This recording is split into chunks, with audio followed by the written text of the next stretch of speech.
Hi, this is Joey Pickavance with System Golf, and I'd like to talk to you about our very first principle. We call it pre-shot positioning. This stuff is about as exciting as basic toothbrushing to learn, but you got to do this. And you just got to spend a little bit of time in front of a mirror and get yourself established correctly.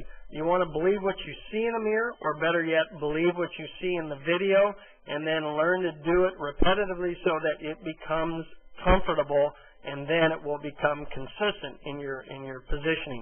And then you need to verify this probably every 2 weeks. Just spend 5 minutes in front of a mirror and get this stuff straight. Every golf ball in the range is not going to help you get a good starting position, but just a good, well-spent time in front of a mirror will. We're going to begin down at the feet, and we like the width of the stance to be right at the outside portion of the hips, with both of the feet kind of flared out about 5 to 6 degrees.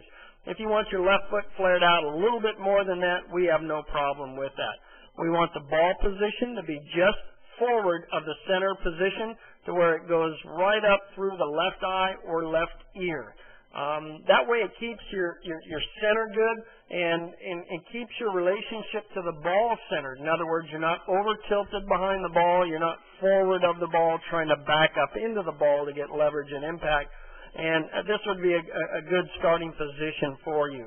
Again, this is going to help facilitate that low point to be after the strike of the ball. In other words, where the club hits the ground should always be after it hits the ball. So ball, turf situation. The knees are just slightly flexed and they're placed right over the center of the feet. We do not believe in squeezing the knees together to be more stable or any of that.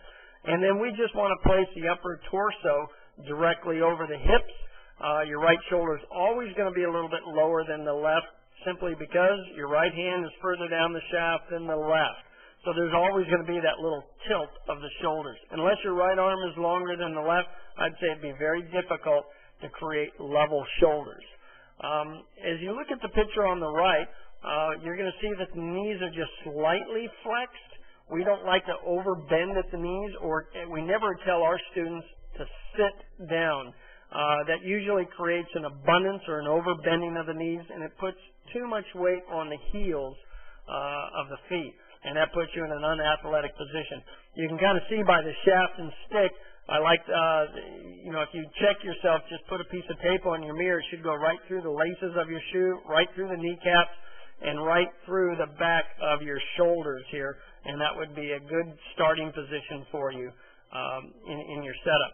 We ask that the angle of the shaft go right through the bottom of the belt line, and you should sole that club fairly to pretty darn flat. That's the way the club is designed to be hit, and that would be a good starting position. It's okay if your hands are a little lower or a little higher, but we would ask that you start this way. If you're a little taller than average or shorter than average, you might need to have your clubs adjusted.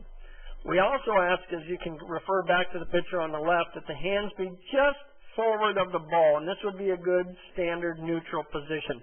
We like this because it would help facilitate a straight to a slight draw ball. If your hands are a little bit more back, we think it's a little more fade bias. If the hands go more forward, then you start to get into too much curvature or more of a severe draw. So again, you got to practice this stuff in front of a mirror until it just becomes automatic. We want the back to be relatively straight. We don't think that you have to have this rigid ramrod, stiff, straight back. We think that's just unnatural and creates undue tension in the golf swing. Again, I just try to have a straight back with my head kind of drooped off my back, and all of the bend forward is facilitated at the at the hip sockets. And I just lean forward from the hips, just like a kid would roll over some monkey bars here on the gym. So that's the feel and the sensation. I would tell most students that I probably have 55% of my weight on my left leg and about 45 on my right. And this would be a good standard iron play position. 50-50 is okay, but I would always avoid having more weight on my right side at address with most iron play. And again, just get in front of a mirror until you get this stuff right, and this will help you get your way onto the start of a good motion.